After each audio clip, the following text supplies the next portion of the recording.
Ngasigi wari asigi mamingna Sorarel-dagi lakpa angakpa thawai. Wari asibu ibirakpa Gagarin Irom. Mafam ado jingya amani. Paglaba labok wangna chawna layriba jingsang. Jingsang adudagi tarakpa hek jingkhong aduda chawraba yumjaw ama layri. Yumjaw adugi awang amadi mamangda chawraba manamasing thaba ingkhol. Ingkhol adugi matolda yening chongdraba layoyraba ujaw. Paglaba sumang aduda angang nupi macha chahi 8 muk suraba ichan macha mathanta khulokpi sanari. Ichan machagi chahi 12 muk suraba mache thoibicha amadi mahaki apokpi rasi sumang aduda suk phaiduna sumbanda fau suri. Makha thangbada mayai oirap chawba sangoy ama layri. Chawraba lamadugi akoiba ado chaina semduna nemna sambal khari. Wangmadadi labuk amadi jingsang singna laytengli. Rasina khulokpi sanaduna layriba machanupi atombida phau suna hairaglami. Ichan, imungdagi ising khara lawrucho. Hoi ma, ase hairamnaga imungda chensinkhe. Thoibichana sibu yakiroidroi ma. Ase hanglaga Thanilgi thajagumna ngawrabi kuchu adugi laibakta tarakliba humang ado tanawrabi makhut aduna taithoklami. Yarakadore warasu wanane ngasi loisilaga hayengdi chakrida takthoklaga kaithilda pikrase. Ichan macha imungdagi laipaki patra amada ising puthoraktuna mamada pirami. Mama Rasina machadagi ising ado lauraga thaklaga Thoibichana amuk thaklami. Tanja aduda Rasigi mapuroiba Thoibicha amadi ichan machagina apokpa Georgette sangari amada charu haptuna thaujilaklami. Ichan machana harauna hairaklami. Pabung sulae. Georgette sangari adu sangoi manakta khamlamlaga Rasi khoigi manakta changlaklami. Ngaksamda yaliba khudai aduna humang taithoklaga mahaki loinabi Rasida hanglaklami. Loirabro sina kayang wali. Loire. Haying chakri taktoklaga kaithilda tharase. Pabung halakpaga chananaba. Nachanupi aninane ngamok thamkhibani. Phare. Aigi ichanupi anise wakhal takreda. Pabung thabak wana halaklani haiduna ngamok hainine. Mapabungi wa aduda thoibicha amadi ichan macha punna noklami. Numidangdani Chakhumda Rasina sing insinduna jinna may adu kamduna chak thongli. Thoibichana insang semjinduna mamagi mateng pangli. Chak thongpham adudagi kitang chathoklaga. Ichan macha pakthaduna kangru ama paiduna selepta kari no iri. Mapabung Georgette phadi amana makhut taithoklaga changlaklami. Machanupi atonbina karino ama iduna lairamba aduda Famtharaga hanglami. Ichabu kari irino. Ase hairamnaga machanupi atonbina iriba adu yenglami. Seleb aduda ima ipadi mitna uba laini haina irami. Madu ubada Georgette momon noklaga hairaklami. Ichadi yam haire. Sintakpana takpirakbro. Hoi babu, sintakpana hairiba. Aikhoina lai haina hainarise ipaga imaga ni hai. Midna uringaidana midna uba lai adugane midna uba phangdraba aikhoigi naktagi chakraba matamdana uba phangdraba asengba lai onkhibane hayi. Ase haidana ichan macha harauna mapabungda hairaklami. Machanupigi wa aduda mama adu onselaktuna noktuna hairaklami. Ichadi onthokna thuna para lausalamida. Georgette na ichadi wakhal leidori. Nangi sintakpana takpase munna taraga laushingadabani ko. Ichan machana hoi pabu aiga numda hange. Sintakpada hange khanbane. Adubune ngasigi loikibana hale. Hangu ichabu kari khangninglibano. Machanupigi makokta nungshina nanthabiduna hairaklami. Ichan machana pabu aikoi sintakpana hairiba. Aikoi pumna mapu sembiba mapu kuru sidaba amadi imalai maral sidabi haina Ani lei hai. Hairiba ani se kana kana no takya hairaga ne sintakpado konung kaba matam yore thengani na adum loisankre. Kana kana no takpiyo pabo. Ai sintakpa na takpa ngaiba ngamoyi yam khangningeba. Machanupi atonbigi yamna angang oijarabaso yamna khangningba hainingba mataw aduda apokpa apokpi anido haraujarami. Georgette na tapna machanupi da hairaklammi. Guru chingu khoyum sidaba amadi laimaral sidabi hairiba khoyum ani ase aikhoina lainingthau sanamahi amadi pakhangba hairiba lai ani asigi palem panthoni haina thajane. Mapabungna takliba ado ichan machada natana machanupi ahal thoibicha so ningkhanga phamduna munna tarami. Georgette na makha taraklami. Nongthang leima haina leiriba lairembi asisu guru sidabana putokhibani. Adudi machanupi tare haiduna asumna thajane. Guru sidaba amadi laimarel sidabi anise kanano hairabadi ipa amadi imabuni. Nangi sintakpana su hairibado ima ipadi mitna uba laini haibado. Guru sidaba amadi laimarel sidabi ani ase kana amatana mitna uhoba nate. Aikhoibu malem asida taibangpal asida phawalagliba ipa amadi imagi masak lauduna. Guru sidaba amadi imagi masak lauduna. Guru sidaba asina ipa ibungoni amadi laimarel sidabi asina ima ani haina thajana duna makhoi anigi masak yekpasu guru sidabana nupa haibadi ipa laimarel sidabina nupi haibadi imagi masak oiribani ipagi imo matonbe. Ase haina nungshina takpirami. Rasina mo hairaklami. Chahi tareta ngairiba nachanupi aduda takliba mayam adubu sor hondokpada yaukhraniye. Georgette na ijadi wakhal leibani ipana khangna taklibani. Ase haiduna machanupi atonbibu konsile ichan machaso mapabungda konsilaga hairaklami. Ai kai mata kaurui pabung. Mathangi numini Georgette hoigi khul ado yausangi irang langnarami. Kaithal kabana kaba taunarami. Georgette ki sangai asin ataidagi khitang chathokduna jingkhongda oibani. Machin manaw sing punna leirambadagi Georgette na jingkhongda hongdorakpani.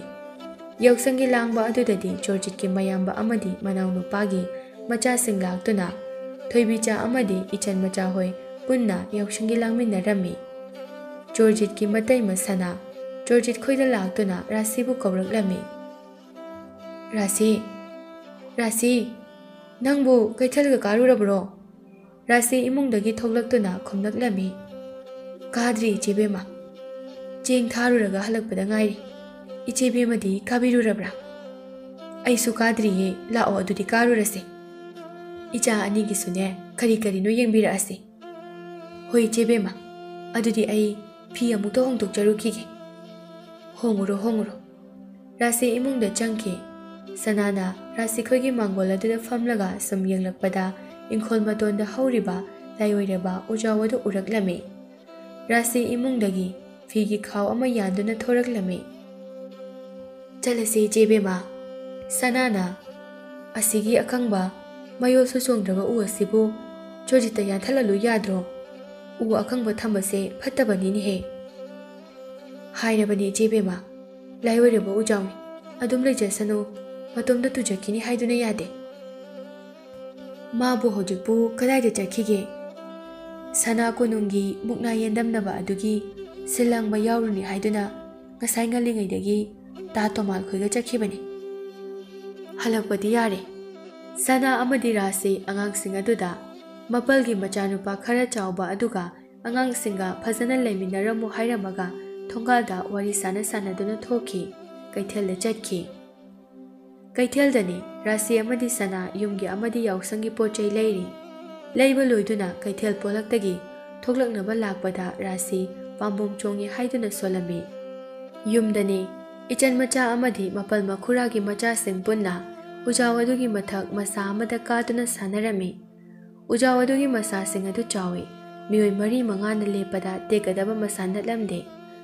Thoibicha amadi mapalgi macha nupa ahal aduna ujawadugi makhadagi ichan machaga ꯃꯈꯨꯔꯥꯒꯤ ꯃꯆꯥꯅꯨꯄꯥ ꯑꯅꯤꯒ ꯃꯈꯣꯏ ꯑꯍꯨꯝꯕꯨ ꯎꯖꯥꯎ ꯑꯗꯨꯒꯤ ꯃꯊꯛꯇ ꯃꯁꯥ ꯑꯗꯨꯗ ꯇꯣꯡꯗꯨꯅ ꯂꯦꯞꯇꯨꯅ ꯂꯩꯔꯤꯕ ꯑꯗꯨ ꯀꯨꯝꯊꯔꯛꯎ ꯍꯥꯏꯅ ꯍꯥꯏꯔꯝꯃꯤ꯫ ꯊꯣꯏꯕꯤꯆꯥꯅ "ꯆꯟ, ꯀꯨꯝꯊꯔꯛꯎ, ꯁꯤꯒꯤ ꯎꯖꯥꯎꯁꯦ ꯄꯥꯕꯨꯡꯅ ꯂꯥꯏꯒꯤ ꯎꯅꯦꯁꯨ ꯍꯥꯏꯕꯅꯤ꯫ ꯑꯋꯥꯡꯕꯁꯤꯗ ꯀꯝꯗꯧꯅ ꯀꯥꯔꯤꯕꯅꯣꯅꯦ ꯅꯣꯏꯕꯣ?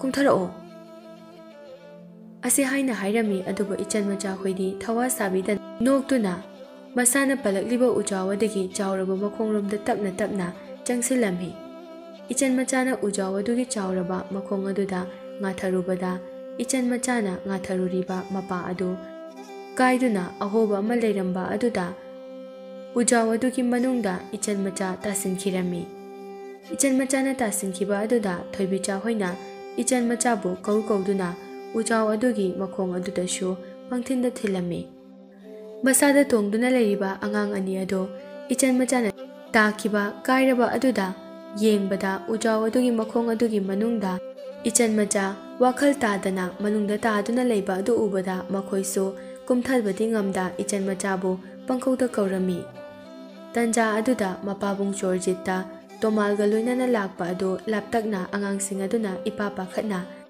ꯂꯥꯏꯑꯣꯏꯔꯕ ꯎꯖꯥꯎ ꯑꯗꯨꯗꯁꯨ ꯀꯥꯗꯨꯅ ꯀꯣꯏꯂꯥꯎ ꯂꯥꯎꯕ ꯑꯗꯨ ꯎꯕꯗ ꯆꯦꯟꯁꯤꯜꯂꯛꯂꯝꯃꯤ꯫ ꯊꯣꯏꯕꯤꯆꯥ ꯃꯄꯥꯕꯨꯡ ꯂꯥꯛꯄ ꯎꯕꯗ ꯆꯦꯟꯁꯤꯟꯗꯨꯅ ꯌꯥꯝꯅ ꯄꯥꯈꯠꯅ ꯃꯄꯤ ꯏꯔꯥ ꯆꯦꯟꯗꯨꯅ ꯇꯝꯂꯝꯃꯤ꯫ "ꯄꯥꯕꯨꯡ, ꯄꯥꯕꯨꯡ, ꯑꯩꯈꯣꯏ ꯏꯆꯟ ꯃꯆꯥꯗꯣ ꯎꯖꯥꯎ ꯑꯁꯤꯒꯤ ꯃꯅꯨꯡꯗ ꯇꯥꯁꯤꯟꯈ꯭ꯔꯦ, ꯀꯧꯕꯁꯨ ꯇꯥꯗ꯭ꯔꯦ"꯫ ꯃꯆꯥꯅꯨꯄꯤ ꯑꯍꯜꯒꯤ ꯋꯥ ꯑꯗꯨ ꯇꯥꯕꯗ ꯆꯣꯔꯖꯤꯠ ꯌꯥꯝꯅ ꯊꯨꯅ ꯆꯦꯟꯁꯤꯟꯗꯨꯅ ꯎꯖꯥꯎ ꯑꯗꯨꯗ ꯀꯥꯗꯨꯅ ꯃꯆꯥꯅꯨꯄꯤ ꯑꯇꯣꯟꯕꯤꯅ ꯇꯥꯁꯤꯟꯈꯤꯕ ꯑꯍꯣꯕ ꯑꯗꯨ ꯌꯦꯡꯕꯗ ꯃꯆꯥꯅꯨꯄꯤ ꯑꯇꯣꯟꯕꯤꯅ ꯋꯥꯡ ꯆꯥꯎꯔꯕ ꯎꯖꯥꯎꯒꯤ ꯁꯥꯡꯂꯕ ꯃꯈꯣꯡ ꯑꯗꯨꯒꯤ ꯁꯥꯡꯂꯕ ꯑꯍꯣꯕ ꯑꯗꯨꯒꯤ ꯃꯅꯨꯡꯗ ꯋꯥꯈꯜ ꯇꯥꯗꯅ ꯇꯥꯗꯨꯅ ꯂꯩꯔꯤꯕ ꯑꯗꯨ ꯎꯕꯗ ꯄꯥꯈꯠꯇꯨꯅ ꯃꯆꯥꯕꯨ ꯀꯣꯏꯀꯧ ꯀꯧꯔꯝꯃꯤ꯫ ꯇꯥ ꯇꯣꯃꯥꯜ ꯑꯃꯗꯤ ꯈꯨꯜ ꯑꯗꯨꯒꯤ ꯅꯍꯥ ꯈꯔꯁꯨ ꯂꯥꯎꯅꯔꯤꯕꯁꯤꯡ ꯑꯗꯨ ꯇꯥꯔꯗꯨꯅ ꯂꯥꯛꯅꯔꯝꯃꯤ꯫ ꯌꯨꯕꯤ ꯊꯧꯔꯤꯅ ꯄꯨꯜꯂꯒ ꯃꯤꯑꯣꯏ ꯑꯃ ꯑꯍꯣꯕ ꯑꯁꯤꯒꯤ ꯃꯅꯨꯡꯗ ꯆꯪꯂꯒ ꯏꯆꯟ ꯃꯆꯥꯕꯨ ꯂꯧꯊꯣꯛꯅꯕ ꯁꯦꯝ ꯁꯥꯔꯝꯃꯤ꯫ ꯇꯥ ꯇꯣꯃꯥꯜꯅ ꯍꯥꯏꯔꯛꯂꯝꯃꯤ, "ꯅꯍꯥ ꯃꯌꯥꯝ, ꯎꯖꯥꯎ ꯑꯁꯤꯒꯤ ꯃꯈꯣꯡ ꯑꯁꯦ ꯆꯥꯎꯔꯕꯁꯨ ꯃꯔꯥꯛꯇꯤ ꯊꯥꯕꯅ ꯑꯍꯣꯕ ꯑꯁꯤꯗ ꯆꯪꯒꯗꯕ ꯃꯤꯑꯣꯏ ꯑꯁꯦ ꯃꯁꯥ ꯈꯔ ꯍꯦꯟꯅ ꯄꯥꯕ ꯃꯤꯑꯣꯏ ꯑꯃ ꯆꯪꯍꯟꯁꯤ, ꯅꯠꯇ꯭ꯔꯕꯗꯤ ꯆꯪꯕ ꯉꯝꯂꯔꯣꯏ"꯫ ꯇꯥ ꯇꯣꯃꯥꯜꯅ ꯍꯥꯏꯔꯤꯕ ꯑꯗꯨ ꯃꯌꯥꯝꯁꯨ ꯆꯣꯔꯖꯤꯠꯁꯨ ꯌꯥꯔꯝꯃꯤ꯫ ꯃꯁꯥ ꯈꯔ ꯍꯦꯟꯅ ꯄꯥꯕ ꯃꯤꯑꯣꯏ ꯑꯃ ꯆꯪꯗꯨꯅ ꯎꯖꯥꯎ ꯑꯗꯨꯒꯤ ꯃꯊꯛꯇ ꯀꯥꯗꯨꯅ ꯃꯈ꯭ꯋꯥꯡꯗ ꯌꯨꯕꯤ ꯃꯔꯤ ꯃꯉꯥ ꯑꯃꯨꯛ ꯀꯤꯗꯨꯅ ꯁꯦꯝ ꯁꯥꯔꯝꯃꯤ꯫ ꯇꯟꯖꯥ ꯑꯗꯨꯗ ꯔꯥꯁꯤ ꯑꯃꯗꯤ ꯁꯅꯥ ꯀꯩꯊꯦꯜꯗꯒꯤ ꯇꯞꯂꯤ ꯇꯞꯂꯤ ꯍꯜꯂꯛꯄꯗ ꯂꯥꯞꯇꯛꯅ ꯃꯈꯣꯏꯒꯤ ꯌꯨꯝꯒꯤ ꯃꯇꯣꯜꯗ ꯍꯧꯔꯤꯕ ꯎꯖꯥꯎ ꯑꯗꯨꯗ ꯃꯤꯑꯣꯏ ꯑꯃ ꯊꯧꯔꯤ ꯀꯤꯗꯨꯅ ꯀꯥꯕ, ꯃꯌꯥꯝ ꯃꯔang ꯃꯔang ꯂꯥꯡꯅꯕ, ꯑꯉꯥꯡꯁꯤꯡꯅ ꯃꯄꯤ ꯇꯩꯊꯣꯛꯇꯨꯅ ꯂꯩꯕꯗꯨ ꯎꯕꯗ ꯔꯥꯁꯤ ꯑꯃꯗꯤ ꯁꯅꯥ ꯆꯦꯟꯁꯤꯜꯂꯛꯂꯝꯃꯤ꯫ ꯃꯃꯥꯅ ꯆꯦꯟꯁꯤꯜꯂꯛꯄ ꯎꯕꯗ ꯊꯣꯏꯕꯤꯆꯥ ꯃꯃꯥꯒꯤ ꯃꯥꯡꯗ ꯆꯦꯟꯁꯤꯟꯗꯨꯅ ꯋꯥꯔꯤ ꯄꯨꯝꯕ ꯇꯝꯂꯝꯃꯤ꯫ ꯔꯥꯁꯤ ꯃꯆꯥꯅꯨꯄꯤ ꯑꯇꯣꯟꯕꯤꯕꯨ ꯃꯄꯤ ꯇꯥꯅ ꯀꯧꯗꯨꯅ ꯆꯦꯟꯁꯤꯜꯂꯛꯄꯗ ꯆꯣꯔꯖꯤꯠꯅ ꯐꯥꯔꯝꯃꯤ꯫ ꯂꯥꯏꯑꯣꯏꯔꯕ ꯎꯖꯥꯎ ꯑꯗꯨꯒꯤ ꯑꯍꯣꯕ ꯑꯗꯨꯗ ꯏꯆꯟ ꯃꯆꯥꯕꯨ ꯂꯧꯈꯠꯄ ꯆꯪꯅꯅꯕ ꯍꯣꯠꯅꯕꯗ ꯃꯇꯝ ꯈꯔ ꯆꯪꯂꯝꯃꯤ꯫ ꯃꯔꯝꯗꯤ ꯊꯧꯔꯤ ꯑꯗꯨ ꯁꯣꯜꯂꯕꯗꯤ ꯆꯤꯡꯂꯤꯕ ꯃꯤꯗꯨꯁꯨ ꯄꯨꯟꯅ ꯇꯥꯗꯧꯔꯤꯕꯅꯤ꯫ ꯊꯣꯏꯕꯤꯆꯥ ꯑꯃꯗꯤ ꯃꯆꯤꯟ ꯃꯅꯥꯎꯁꯤꯡ ꯑꯗꯨꯅ ꯏꯆꯟ ꯃꯆꯥꯕꯨ ꯀꯧꯗꯨꯅ ꯀꯞꯂꯝꯃꯤ꯫ ꯁꯅꯥꯅ ꯔꯥꯁꯤꯕꯨ ꯀꯟꯅ ꯊꯦꯝꯖꯤꯜꯂꯤ꯫ ꯆꯣꯔꯖꯤꯠꯁꯨ ꯃꯐꯝ ꯈꯪꯗꯅ ꯔꯥꯁꯤꯒꯤ ꯃꯅꯥꯛꯇ ꯂꯦꯞꯂꯤ꯫ ꯃꯌꯥꯝꯗꯣ ꯃꯥꯏꯕ ꯀꯧꯔꯨꯅꯕꯁꯨ ꯍꯣꯠꯅꯔꯝꯃꯤ꯫ ꯃꯈꯣꯏꯒꯤ ꯈꯨꯜꯗꯒꯤ ꯃꯥꯏꯕ ꯑꯍꯩꯕ ꯂꯩꯇꯦ꯫ ꯑꯗꯨꯕꯨ ꯅꯍꯥꯟ ꯃꯈꯩ ꯃꯥꯏꯕ ꯇꯝꯂꯤꯕ ꯑꯃ ꯀꯧꯔꯨꯔꯁꯤ ꯍꯥꯏꯗꯨꯅ ꯀꯧꯕ ꯆꯠꯅꯅꯕ ꯑꯃꯗꯤ ꯎꯖꯥꯎ ꯑꯗꯨꯒꯤ ꯃꯊꯛꯇꯅ ꯃꯤꯑꯣꯏ ꯑꯃꯅ ꯏꯆꯟ ꯃꯆꯥꯕꯨ ꯂꯧꯊꯣꯛꯄ ꯆꯪꯅꯅꯕ ꯀꯟꯅ ꯍꯣꯠꯅꯗꯨꯅ ꯃꯌꯥꯝ ꯃꯔang ꯇꯧꯔꯤꯉꯩ ꯑꯗꯨꯗ ꯔꯥꯁꯤ ꯐꯝꯗꯨꯅ ꯀꯞꯂꯒ ꯂꯩꯔꯝꯕꯗꯒꯤ ꯃꯄꯤ ꯇꯩꯊꯣꯛꯇꯨꯅ ꯂꯥꯞꯅ ꯍꯧꯒꯠꯂꯛꯂꯒ ꯂꯥꯏꯑꯣꯏꯔꯕ ꯎꯖꯥꯎ ꯑꯗꯨꯒꯤ ꯃꯅꯥꯛꯇ ꯆꯪꯁꯤꯜꯂꯛꯂꯝꯃꯤ꯫ ꯁꯅꯥꯁꯨ ꯏꯉꯛꯉꯛꯏ꯫ "ꯔꯥꯁꯤ, ꯔꯥꯁꯤ" ꯑꯁꯤ ꯍꯥꯏꯅ ꯀꯧꯗꯨꯅ ꯃꯇꯨꯡꯗ ꯏꯟꯅꯔꯛꯏ꯫ ꯆꯣꯔꯖꯤꯠꯇꯤ ꯂꯦꯞꯂꯒ ꯂꯩꯍꯧꯏ꯫ ꯔꯥꯁꯤ ꯄ꯭ꯔꯞ ꯆꯪꯁꯤꯜꯂꯛꯇꯨꯅ ꯂꯥꯏꯑꯣꯏꯔꯕ ꯎꯖꯥꯎ ꯑꯗꯨꯒꯤ ꯃꯈꯣꯡꯗ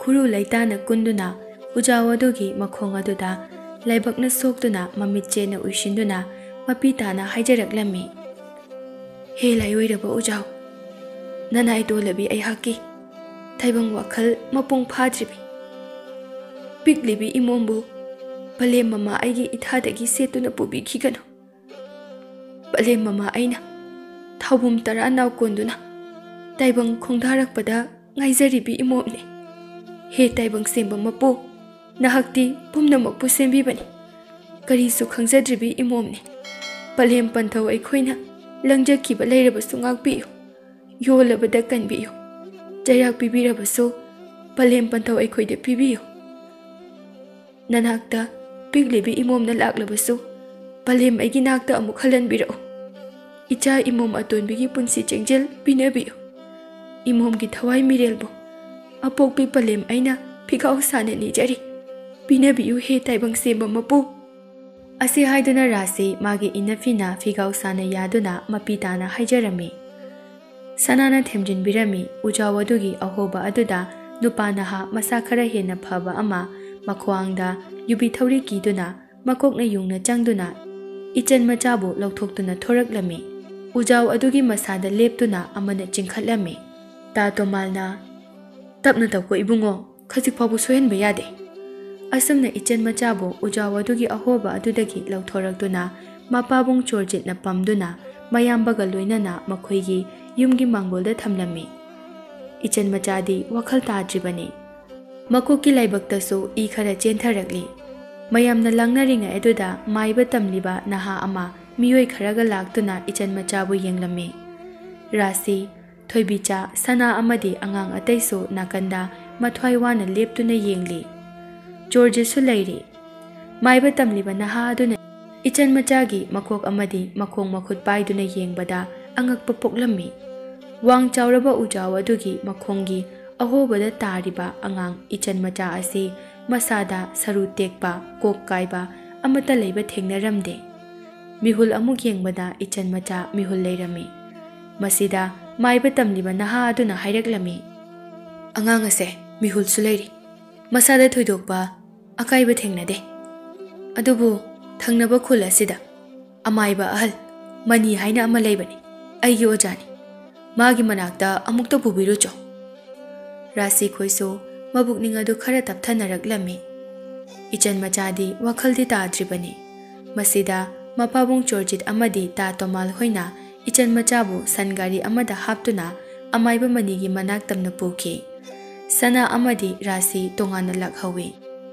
ꯑꯃꯥꯏꯕ ꯃꯅꯤꯒꯤ ꯁꯪꯒꯥꯏꯗꯅꯤ ꯑꯃꯥꯏꯕ ꯃꯅꯤꯒꯤ ꯁꯪꯒꯣꯏ ꯑꯗꯨꯗ ꯏꯆꯟ ꯃꯆꯥꯕꯨ ꯐꯤ ꯑꯃꯗ ꯍꯤꯞꯍꯟꯗꯨꯅ ꯑꯃꯥꯏꯕ ꯃꯅꯤꯅ ꯂꯥꯏꯀꯠꯅꯔꯝꯃꯤ ꯖꯣꯔꯖꯤꯠ ꯔꯥꯁꯤ ꯁꯅꯥ ꯑꯃꯗꯤ ꯇꯥ ꯇꯣꯃꯥꯜꯁꯨ ꯅꯥꯀꯟꯗ ꯐꯝꯂꯤ ꯏꯆꯟ ꯃꯆꯥ ꯋꯥꯈꯜ ꯇꯥꯔꯛꯇꯨꯅ ꯃꯃꯤꯠ ꯇꯞꯅ ꯄꯥꯡꯊꯣꯔꯛꯂꯝꯃꯤ ꯃꯆꯥꯅ ꯃꯃꯤꯠ ꯄꯥꯡꯊꯣꯔꯛꯄ ꯑꯗꯨꯗ ꯔꯥꯁꯤ ꯆꯪꯁꯤꯟꯗꯨꯅ ꯃꯆꯥꯅꯨꯄꯤ ꯑꯇꯣꯟꯕꯤꯕꯨ ꯆꯦꯠꯅ ꯀꯣꯟꯖꯔꯝꯃꯤ ꯑꯃꯥꯏꯕ ꯃꯅꯤꯅ ꯁꯣꯔ ꯑꯃ ꯍꯣꯟꯇꯣꯛꯂꯒ ꯍꯥꯏꯔꯛꯂꯝꯃꯤ ꯃꯀꯣꯛꯇ ꯈꯔ ꯍꯨꯕꯥꯠꯄꯁꯤ ꯅꯠꯇꯅ ꯑꯇꯩꯗꯤ ꯀꯔꯤꯁꯨ ꯇꯧꯗꯦ ꯀꯩꯁꯨ ꯇꯧꯔꯔꯣꯏꯗ ꯑꯩꯅ ꯑꯁꯨꯛ ꯌꯥꯝꯕ ꯃꯤꯑꯣꯏ ꯀꯌꯥ ꯂꯥꯌꯦꯡꯂꯛꯄ ꯑꯁꯤꯗ ꯉꯁꯤꯒꯤ ꯅꯈꯣꯏꯒꯤ ꯅꯆꯥꯅꯨꯄꯤ ꯑꯁꯤꯒꯨꯝꯕꯗꯤ ꯊꯦꯡꯅꯔꯛꯇ꯭ꯔꯤ ꯑꯉꯥꯡ ꯑꯁꯤꯅ ꯇꯥꯁꯤꯜꯂꯤꯕ ꯎꯖꯥꯎ ꯑꯗꯨꯒꯤ ꯑꯍꯣꯕ ꯑꯗꯣ ꯈꯔ ꯂꯨꯏ ꯍꯥꯏꯕ ꯇꯥꯏ ꯖꯣꯔꯖꯤꯠꯅ ꯑꯍꯣꯏ ꯑꯣꯖꯥ ꯃꯥꯏꯕ ꯂꯥꯏꯑꯣꯏꯔꯕ ꯋꯥꯡ ꯆꯥꯎꯔꯕ ꯃꯈꯣꯡꯅꯤ ꯃꯈꯣꯡ ꯑꯗꯨꯒꯤ ꯃꯅꯨꯡꯗ ꯂꯩꯔꯝꯕ ꯑꯍꯣꯕꯅꯤ ꯈꯔ ꯂꯨꯏ ꯑꯃꯥꯏꯕ ꯃꯅꯤꯅ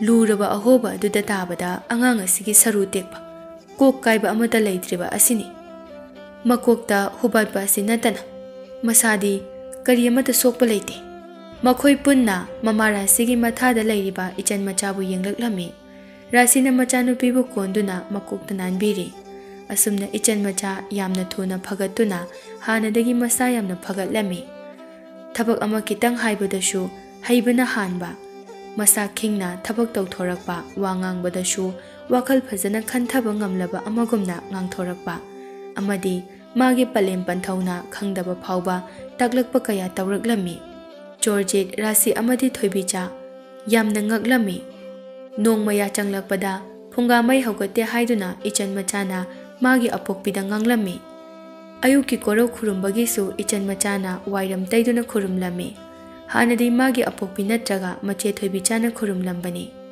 ꯏꯆꯟ ꯃꯆꯥꯗꯤ ꯀꯔꯤ ꯑꯃꯠꯇ ꯍꯥꯏꯔꯝꯕ ꯅꯠꯇꯦ ꯇꯥꯛꯂꯨꯕꯁꯨ ꯅꯠꯇꯦ ꯃꯌꯥꯝ ꯃꯔꯛꯇ ꯆꯦꯟ ꯆꯣꯡꯗꯨꯅ ꯁꯥꯟꯅꯔꯕꯁꯨ ꯃꯌꯥꯝ ꯃꯔꯛ ꯑꯗꯨꯗ ꯏꯆꯟ ꯃꯆꯥꯅ ꯃꯁꯥ ꯈꯤꯡꯕ ꯍꯦꯟꯕ ꯑꯃꯗꯤ ꯀꯅꯥ ꯑꯃꯠꯇꯅ ꯂꯥꯛꯆꯕꯁꯨ ꯉꯝꯂꯝꯗꯦ ꯏꯆꯟ ꯃꯆꯥꯒꯤ ꯍꯣꯡꯂꯛꯂꯤꯕ ꯃꯑꯣꯡꯁꯤꯡ ꯑꯁꯤꯗ ꯆꯤꯡꯅꯔꯗꯨꯅ ꯃꯄꯥꯕꯨꯡ ꯆꯣꯔꯖꯤꯠ ꯑꯃꯗꯤ ꯃꯃꯥ ꯔꯥꯁꯤ ꯑꯃꯥꯏꯕ ꯃꯅꯤꯒꯤ ꯃꯅꯥꯛꯇ ꯂꯥꯛꯇꯨꯅ ꯃꯆꯥꯅꯨꯄꯤ ꯑꯇꯣꯟꯕꯤ ꯏꯆꯟ ꯃꯆꯥꯒꯤ ꯍꯣꯡꯂꯛꯂꯤꯕ ꯃꯑꯣꯡꯁꯤꯡ ꯑꯗꯨ ꯇꯝꯗꯨꯅ ꯀꯝꯗꯧꯔꯤꯕꯅꯣ ꯍꯥꯏꯅ ꯍꯪꯂꯝꯃꯤ Masida amaiba manina momo noktuna hairakdami.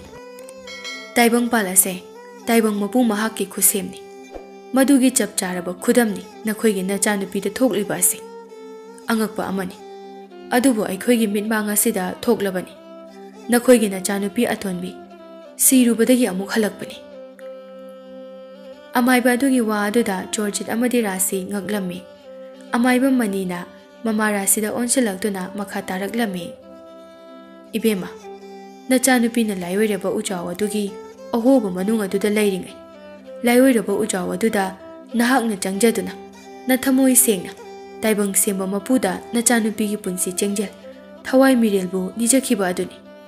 Nahaki nachanupi atonbi gi thawaina hakchanga khaina duna laklabada taibang mapu mahakna thawai adubu punsi chengjel hapiduna matik mangal hena piduna palem mama nahakina thada amuk tharakpani. Amaiba manigi wadu tabada Rasi mapi taraklami. Ngakpana sukham thenglami. Amaiba manina makha taraklami. Nongdol mana wangbara panthau ipana mawangi. Malem mana lumbara palem imana marummi. Mapabungida thabum ani yauduna. Irik ado palem imada hunduna. Palem mamana thabum tara naukonduna. Punna chahi ama wana taibang phaurakliba amabu taraina mapu mana hekta lokshingadaba natte. Macha sengde palem mamagi pibuknungda kuina lairakpana. Mamaga nakshinaba heli. Machana ihan hana taba khonjel su mamagi khonjelni. Machagi thamoigi makhol ihan hana taba su palem mamani. Mamana haraure macha su harawe. Mamana kappe macha su kablibani. Palem mamana machagi damak ningjaba mapu mahakna hiktokpa ngamdabani. Amaiba manigi wahai sing aduda Georgette amadi Rasi angakpa amaga loinana mapisu taithoklami. Mayumda halakpada machanupi ahal Thoibi Chana Mangolda phi saduna leirami. Aduga ichan machana layoiraba ujaw adugi manakta leptuna ujaw aduda yengduna leirami. Rasi machanupi atonbi ichan machagi manakta thuna changsinduna machabu chetna konsinduna wang chawraba layoiraba ujaw aduda amuk yengkhalaklami.